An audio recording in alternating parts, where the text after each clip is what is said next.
코로나19 상황에 그 어려움에도 오늘 예배에 오신 여러분들을 크게 칭찬하고 또한 축복합니다.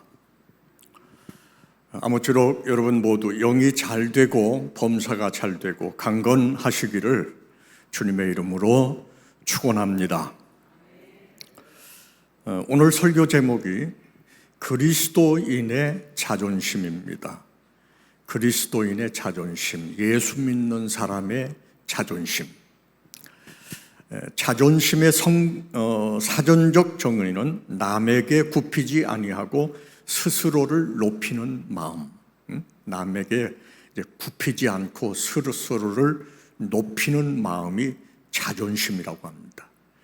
그런데 이 자존심이 성경적 정의로 보면은 하나님 자리에 자신이 올라선 교만한 마음이다. 그렇게 이해가 됩니다. 하나님이 인생의 주인이 되어야 하는데 내가 내 삶의 주인이 된 자기 중심의 마음, 이게 자존심입니다. 우리 인생은 두 종류가 있습니다. 하나는 자기가 자기 인생의 주인인 사람, 다른 하나는 예수가 내 인생의 주인인 사람입니다. 우리 예수 믿는 사람은 당연히 어느 쪽에 속해야 되겠습니까?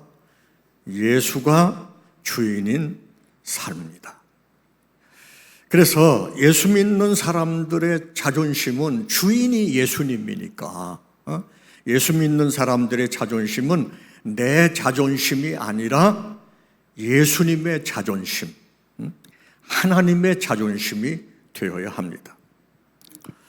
지금 여러분의 생각은 여러분 자신을 어떻게 생각을 하십니까? 과연 나는 내가 내 인생의 주인인가? 아니면 하나님이 내 인생의 주인인가? 하나님의 자존심을 가지고 살고 있는가? 아니면 내 자신의 자존심을 가지고 살고 있는가? 오늘은 이런 내용을 한번 보겠습니다. 자, 오늘 말씀 보십시오. 세례 요한이 하는 말이죠. 그는 흥하여야 하고 나는 쇠하여야 하리라. 유명한 고백입니다. 오늘 세례 요한이 고백한 그는 흥하여야 하고 나는 쇠하여야 하리라. 이 고백이 결코 쉬운 고백이 아닙니다. 내가 하고 싶다고 그냥 나올 수 있는 그런 고백이 아닙니다. 그 인생의 진정한 중심이 하나님이 아닌 사람은 죽었다 깨나도 이런 고백을 할 수가 없습니다. 오늘 말씀의 정황을 보면 이제 세례 요한이 예수님보다 6개월 먼저 사역을 시작했습니다. 유대 광야의 요단강 근처에서 회개하라, 천국이 가까웠느니라고 외쳤습니다. 그랬을 때 온 이스라엘이 세례 요한에게 집중했습니다. 왜냐하면 그야말로 400년 만에 나타난 선지자입니다. 400년 동안의 어떤 암흑의 시간을 뚫고 하늘의 소리를 외치기 시작을 한 것이죠. 그러니 이스라엘이 관심을 갖지 않을 수 없었고 무엇보다도 혹시 그가 메시아가 아닐까 이런 생각 때문에 온 나라의 관심이 그에게 집중했고 신분 고하를 막론하고 그에게로 몰려온 것입니다. 일반 평민도, 군인도, 세리도, 창녀도, 그런가 하면 종교 지도자들, 바리새인, 제사장, 서기관들도 그에게 몰려왔습니다. 그리고 세례 요한에게 물었습니다. 당신이 누구냐고, 왜 요단강에서 회개의 세례를 베푸느냐고, 혹시 그리스도가 아니냐고. 그러면 세례 요한은 이렇게 답변합니다. 나는 광야에 외치는 자의 소리일 뿐이라고. 나는 당신들에게 한 분을 소개하기 위해서 이렇게 외치는 것이라고. 내 뒤에 한 분이 오시는데 나는 그분의 신발끈을 묶고 풀기도 감당하지 못하겠노라고. 자, 그런 와중에 이제 6개월 뒤에 예수님이 세례 요한에게 세례를 받으시고 성령 충만해서 그분의 공생애를 시작하시지 않았습니까? 사람들에게 하나님의 구원이 있는 말씀을 증거하고 기적을 행하고 천국 복음을 전파한 것입니다. 자, 그러자 이번에는 사람들이 누구에게로 몰려갑니까?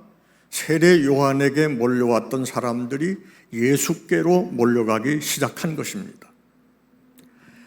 그러자 세례 요한의 제자들이 말할 수 없이 섭섭해가지고 세례 요한에게 와서 말합니다. 오늘 26절 말씀입니다. 선생님이 말씀하셨던 그분이 세례를 베푸는데 모든 사람들이 다 그분에게로 몰려갑니다. 분명 섭섭해서 하는 소리입니다.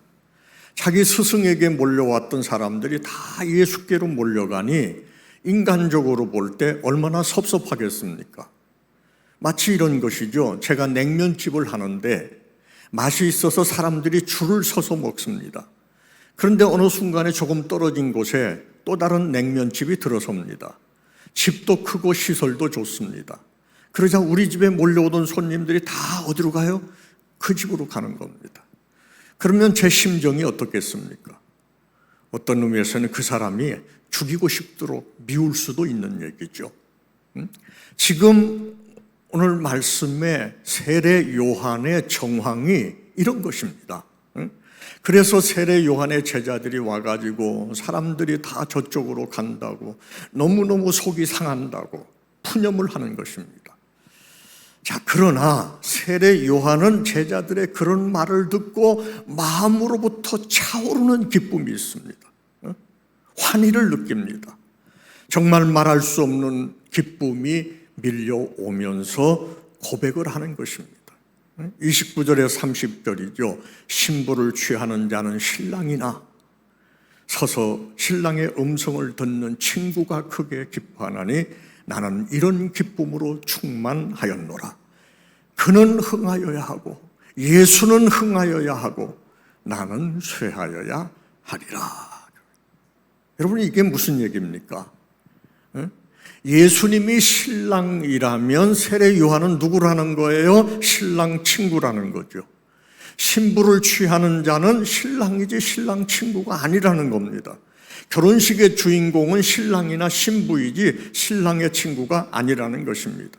그러므로 자기에게 몰려왔던 수많은 군중들이 썰물처럼 빠져서 주인공인, 신랑 주인공인 예수께로 몰려가는 건 너무도 당연하다는 것입니다.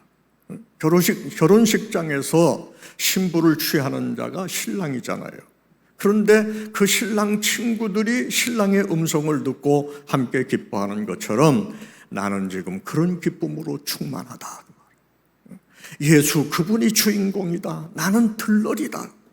내가 지금까지 사람들에게 회개의 세례를 베푼 건 모든 사람들의 관심을 다 모아가지고 예수께로 향하게 하기 위함이었다. 그러니 지금 이제 그 내 노력대로 나에게 몰려왔던 사람들이 이제는 다 그분에게로 가니 얼마나 기쁘냐 그 말이에요. 얼마나 행복하냐 그 말이에요. 그래서 예수 그분은 흥하여야 하고 나는 쇠하여야 한다. 이해가 되시죠? 그런데 우리가 여기서 조금만 더 생각해 볼 것은 세례 요한은 예수님을 소개하려고 온 거니까 그런 상황에서 기뻐하는 것이 뭐 당연한 거 아니겠는가 그렇게 말할 수 있겠지만, 그러나 여러분, 그도 인간인데 그도 사람인데 자기에게 막 몰려와가지고 선생님하고 그에게 머리를 숙이고 세례를 받고 선지자로 그를 알고 그를 따르고 어떤 그런 일들이 적어도 6개월 동안에 있었단 말이에요. 그런데 그 사람들이 다 썰물처럼 빠져서 예수께로 몰려갈 때 어찌 섭섭하지 않겠느냐 그 말이에요. 인간인데. 그런데 그런 상황에서 섭섭한 게 아니고 말할 수 없이 기뻐하면서 그분은 흥하여야 하고 나는 쉬어야 한다. 이게 결코 쉽지 않다 그 말이죠. 정말 그 중심이 예수인 사람, 하나님인 사람이 아니고서는 그렇게 할 수 없는 거예요. 그 중심이 예수인 사람만이 그분이 흥하여야 되고 나는 쇠하여야 된다. 이렇게 얘기할 수 있는 거죠. 자, 보세요. 여기 세례 요한과 똑같은 일을 경험한 사람들이 당시 종교 지도자들입니다. 방금 말씀드린 것처럼 예수님이 오셔서 요단강에서 세례를 받으시고 마침내 백성들 앞에 등장을 하지 않습니까? 회개하라, 천국이 가까웠느니라. 달리 얘기하면 하나님의 나라가 지금 너희 가운데 임하였다. 이렇게 저들에게 천국을 선포하고 말로만 하나님의 나라가 임했다라고 말하는 게 아니라 실제로 그 하나님의 나라가 그 백성들 가운데 임했다는 사실을 증거로 나타내주기 위해서 귀신을 쫓아내주고 눌린 자를 자유케 하고 병든 자를 고치기 시작한 것입니다. 귀신이 쫓겨나갔다는 말은 지금까지 귀신이 통치하고 지배하던 그곳에 실제로 하나님의 능력이 임하고 하나님의 나라가 임하고 하나님의 통치가 이루어졌다는 뜻이잖아요. 귀신 들렸다는 건 뭐예요? 귀신이 그 사람 지배하는 건데 쫓겨나갔다는 건 뭐예요? 거기 하나님의 능력이 임해서 귀신이 쫓겨나가고 하나님의 통치, 하나님의 나라가 그 사람 가운데 임했다 그 말이에요. 자, 이런 일들이 예수님을 통해서 나타난 것입니다. 자, 그렇게 되니까 어떤 현상이 나타나느냐? 지금까지 종교 지도자들에게 쏠렸던 백성들의 존경과 인기가 누구에게로 향해요? 모두 예수님에게로 향했다 그 말입니다. 자, 이런 상황이 일어났을 때 세례 요한은 말할 수 없이 기뻐하면서 그는 흥하여야 하고 나는 쇠하여야 하리라 이렇게 말했는데, 그러나 제사장들과 서기관들과 바리새인들, 종교 지도자들은 그러지 못했습니다. 오히려 저들 속에는 예수에 대해서 무섭게 시기하는 마음이 일어났고 그 시기심이 마침내 저들의 눈을 멀게 하고, 그래서 그때부터 예수께서 행하는 일마다 꼬투리 잡기를 시작을 한 것입니다. 자, 보세요. 세례 요한 자신의 말대로 세례 요한은 광야에서 외치는 자의 소리에 불과해요. 그리고 예수님은 그 소리의 실체인 것입니다. 하나님께서 구약 성경에 수천 년 동안 보내주시겠다고 약속한 바로 그 메시아였습니다. 하나님이신 그분이 육신을 입고 사람이 되어 직접 그분의 백성들 사이에 찾아오셔서 그들의 회당에서 가르치시고 전파하신 것입니다. 예수님이 오시기 전 여기 회당에서 가르친 것은 당시 제사장들이나 서기관들이나 바리새인들이었습니다. 그러니까 회당에서 가르치는 것은 그들의 전유물이었습니다. 예수께서 오시기 전에는 다 그들이 가르치고 자기들이 영광받고 자기들이 백성의 존경받고 명예를 누리고 기득권을 다 누리고 살았습니다.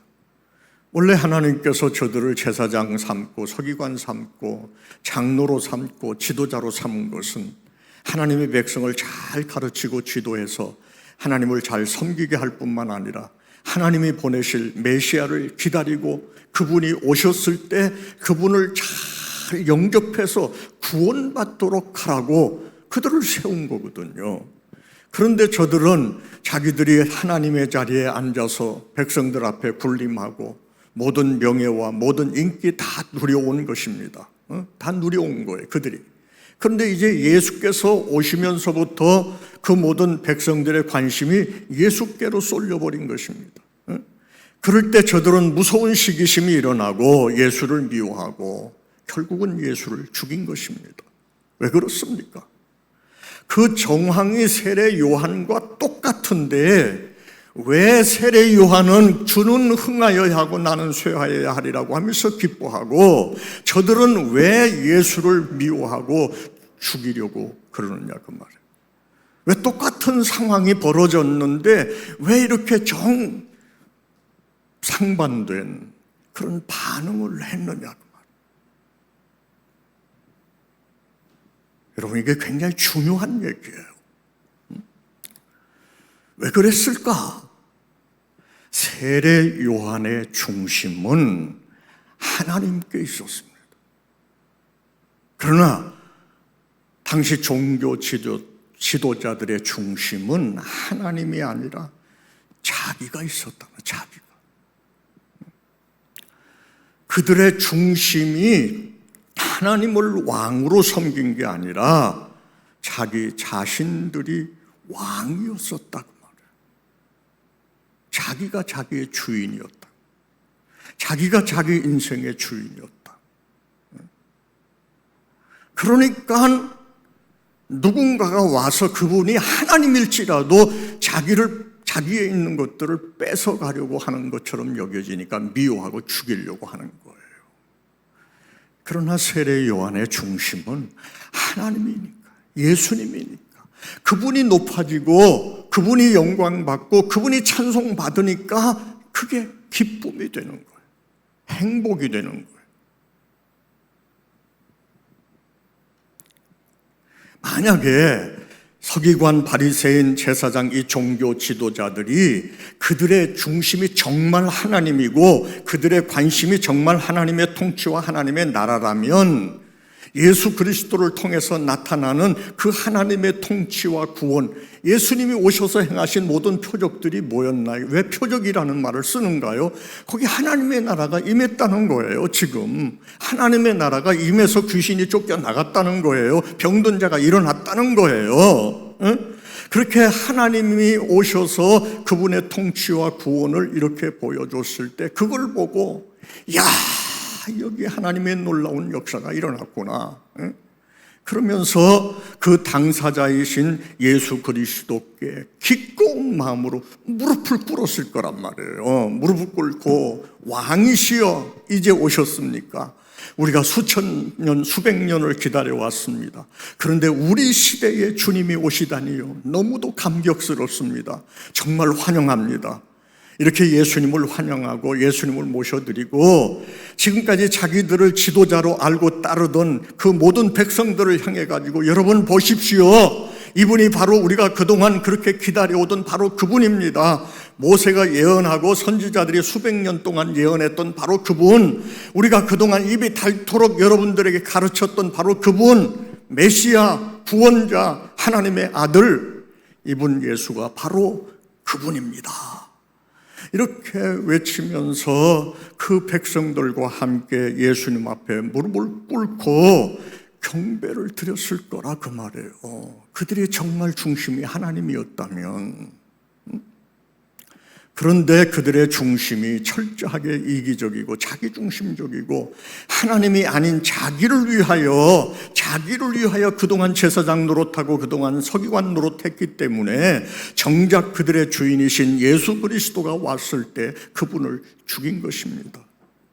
예수를 죽이지 않으면 자기들이 지금껏 누리고 있던 모든 기득권, 명예, 권세, 인기, 영광, 이 모든 것들을 다 잃게 된다고 생각을 했기 때문입니다. 사실은 그게 아닌데 그들은 자신이 예수 그리스도 앞에 무릎을 꿇고 주는 그리스도시요 살아계신 하나님의 아들이십니다라고 경배하는 것이 그들의 최고의 명예요, 최고의 자존심이요, 최고의 행복이요, 최고의 가치라는 것을 몰랐던 것입니다. 여러분, 인생 최고의 명예가 뭔지 아세요? 인생 최고의 명예, 하나님을 하나님으로 예배하는 것입니다. 여러분, 인생 최고의 행복이 뭔지 아세요? 돈 수십억 가지고 별로 근심 걱정 없이 사는 것, 물론 그것도 행복이죠. 여러분, 인생 최고의 행복, 하나님을 기뻐하는 것입니다. 여러분, 인생 최고의 가치가 뭔지 아십니까? 마음을 다하고 목숨을 다하고 뜻을 다해서 주님을 사랑하는 것, 그게 인생 최고의 가치입니다. 왜냐하면 그분만 하나님이시고 그분만 내 인생의 목적이시고 내 인생의 전부가 되기 때문에 그런 거예요. 그분만 영원하고 그분의 통치와 그분의 나라만 영원하기 때문에 그런 것입니다. 오늘 여러분도 이 사실에 동의하십니까? 아멘이 시원찮아. 그러므로 성도는 단순히 예수만 믿는 게 아니라 말씀을 통해서 그 지식에까지 새롭게 함을 받아야 됩니다. 말씀을 통하여 깊이 배우고 훈련을 통하여 타락한 본성, 인본주의적이고 이기적인 가치관, 사고 구조가 변화를 받아야 하는 것입니다. 인본주의, 휴머니즘이죠. 여러분, 휴머니즘이 뭐예요? 인간 중심주의가 휴머니즘입니다. 하나님의 자리에 인간이 앉아 있는 것입니다. 그래서 타락한 인간 본성은 휴머니즘 하면 굉장히 낭만이 있는 것 같고 굉장히 좋아합니다. 인간 중심, 인본주의.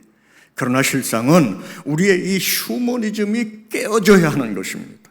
인간 중심, 인본주의, 이 휴머니즘이 깨어지고 신본주의, 신율주의, 하나님 중심, 말씀 중심, 하나님 나라 중심, 그리스도 중심으로 가치관이 바뀌고 인생관이 바뀌고 그 중심이 바뀌어야 하는 것입니다.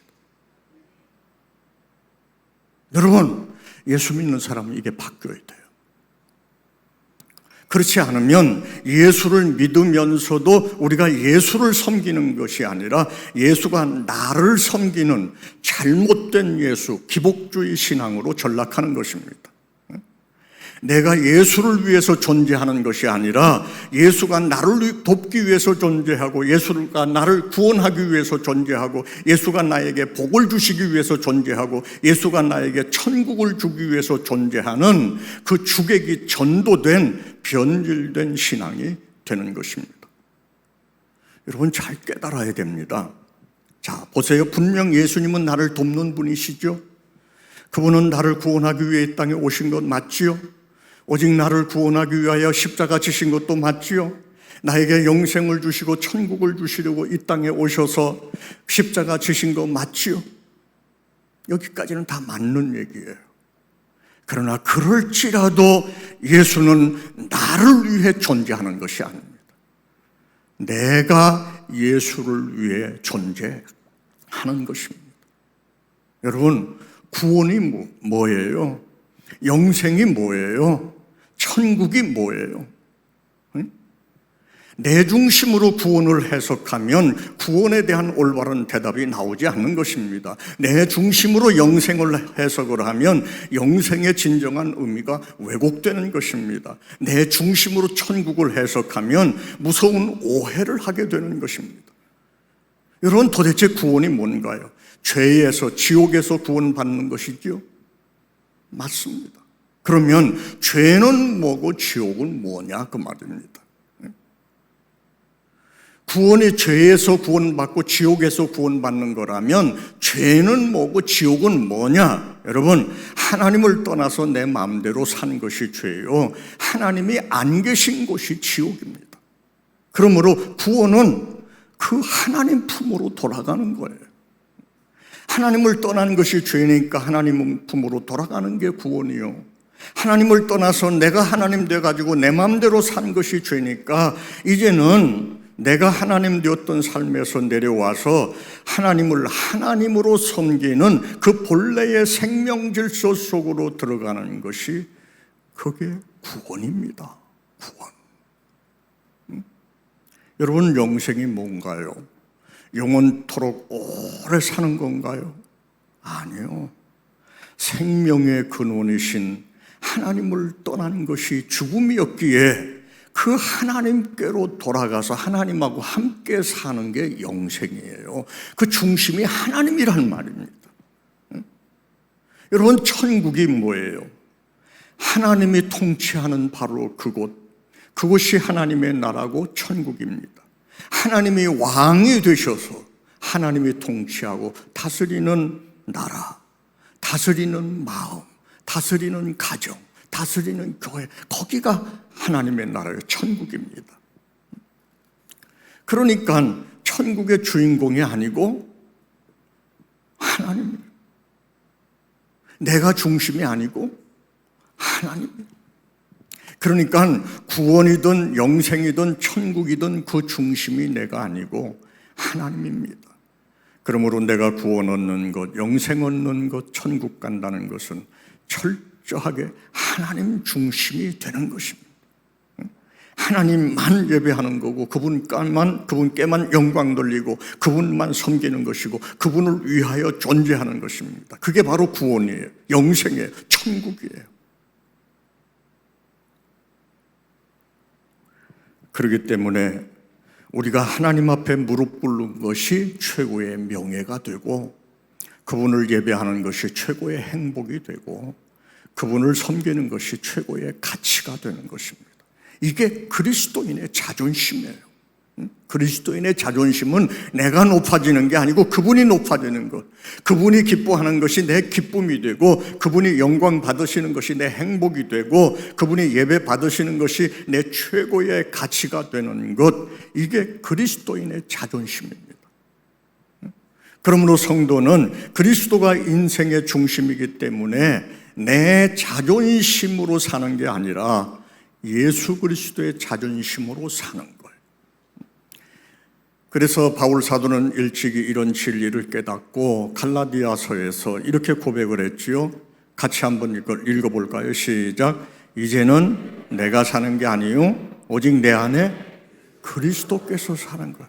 내가 사는 게 아니라니까. 내가 사는 거면 내 자존심이 있는 건데 내가 사는 게 아니라 내 안에 그리스도께서 사는 거니까 내 인생의 자존심은 예수 그리스도예요. 그럼 예수 그리스도가 자존심이라는 건 뭐냐? 나는 뺨을 때려도 그냥 그런가 보다 하는데 예수님이 욕을 먹거나 모욕을 당하면 참지 못해서 씩씩거리는 거예요. 그게 예수의 자존심을 가진 거예요. 그래서 하나님께 영광이 되고 하나님께 기쁨이 되고 그렇다면 그냥 나도 기쁨이 되고 아멘하고 따라가는 거예요.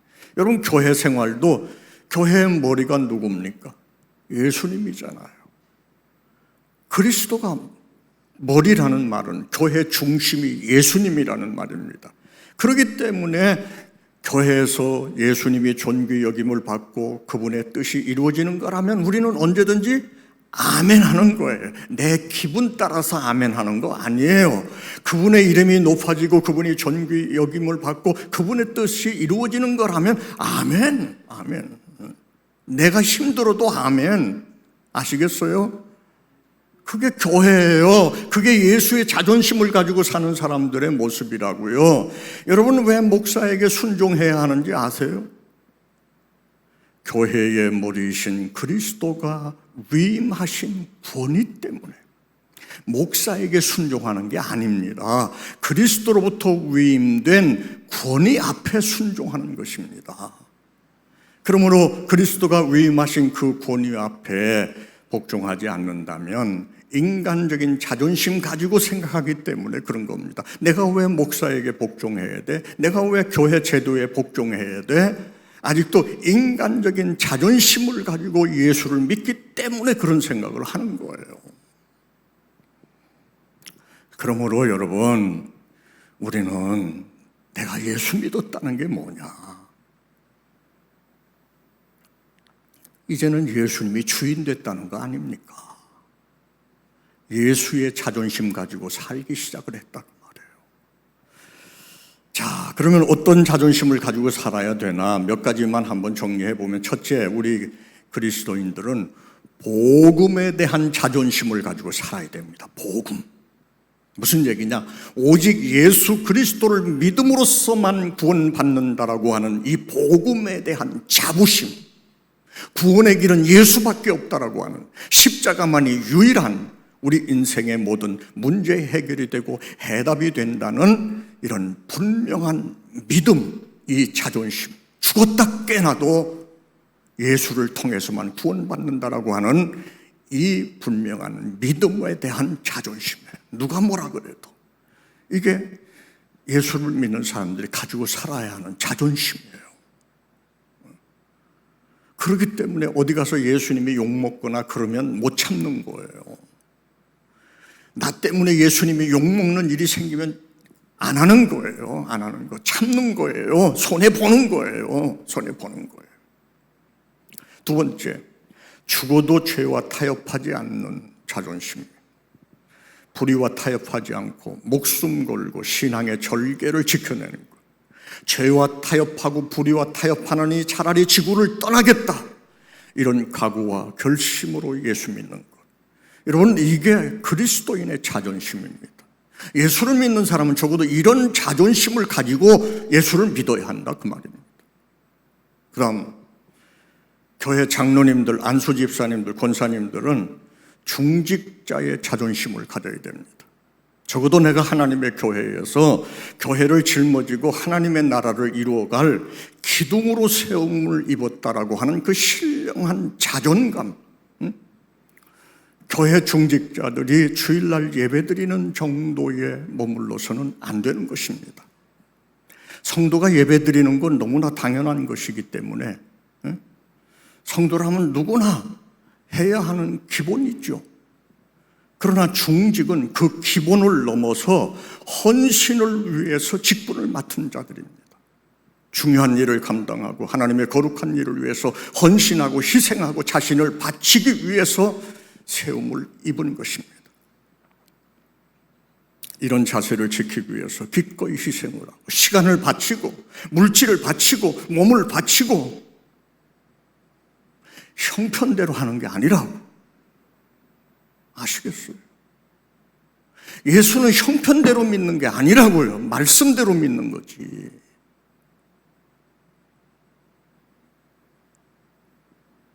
그렇게 기꺼이 희생하고 시간 바치고 물질 바치고 몸 바치고 그렇게 주님의 교회 세우고 그렇게 하는 것을 인생의 최고의 가치로 알고 자부심을 갖는 그게 중직자의 자존심이라고 말해요. 정말 진지하게 말씀드리는데 중직자들이 일반 평신도보다 못해서는 안 되는 것입니다. 마지막으로 죽으나 사나 예수의 영광 구하는 것이 그리스도인의 자존심입니다. 우리는 예수 믿고 이 땅에서 잘 먹고 잘 입고 많이 누리기 위해서 복을 구하는 것이 아닙니다. 주님이 주신 복으로 그리스도를 위하여 헌신하기 위해서 복을 구하는 것입니다. 이게 그리스도인의 자존심이에요. 세상 사람들은 부지런히 일하고 돈을 모아서 이 땅에서 부유하게 살고 누리며 살고 그 자체가 목적이 되어서 살아갑니다. 그래서 이 땅에 돈 좀 벌고 권세 좀 있고 명예 좀 있고 하면 어깨에 힘이 들어가고 저 물 좋은 강남에서 살고 고급 외제차 타고 최고의 유행과 고급스러운 옷을 입고 맛있는 레스토랑에서 식사를 하고 담소를 하며 웃고 즐기고 하는 것을 무슨 굉장한 인생을 사는 것처럼 착각을 하고 사는 무리들이 이 땅에 많이 있습니다. 그러나 여러분, 그건 굉장한 삶도 아니고 가치 있는 삶도 아닙니다. 그냥 육신을 위한 삶일 뿐입니다. 가치 있는 삶은 영원한 가치가 무엇인가를 깨닫고 그 가치를 위해서 삶을 헌신할 때 그게 가치 있는 삶입니다. 다시 정리하거니와 인생의 최고의 가치가 뭡니까? 하나님의 최고의 가치예요. 천국, 그분의 나라가 최고의 가치예요. 구원이 최고의 가치예요. 그렇기 때문에 그 나라를 위하여 땅끝까지 복음을 전하고 다가오는 하나님의 나라를 준비하며 사는 것, 그것이 최고의 가치를 가지는 삶입니다. 그것이 최고의 가치인 줄 알고 그것을 위해서 사는 그것이 그리스도인의 자존심이에요. 자존심. 기도하겠습니다. 아버지 하나님, 예수가 나의 주인인지 다시 돌아보게 하여 주옵소서. 예수를 평생 믿어왔는데도 여전히 내 중심에 자존심을 가지고 조금만 그 자존심 건드리면 참지 못하고 견디지 못하고 그러면서 살고 있는 건 아닌지 예수의 자존심을 가지고 살아야 하는데, 아버지 하나님, 우리를 다시 붙들어 주시고 새롭게 하시고 가치관을 변화시켜 주옵시고 인본주의가 아니라 신본주의요 아버지 하나님 중심주의로 우리 인생의 가치관을 바꿔서 예수의 자존심 가지고 살아가는 우리 모두가 다 되게 하여 주옵소서. 예수님의 이름으로 기도하옵나이다. 아멘. 할렐루야.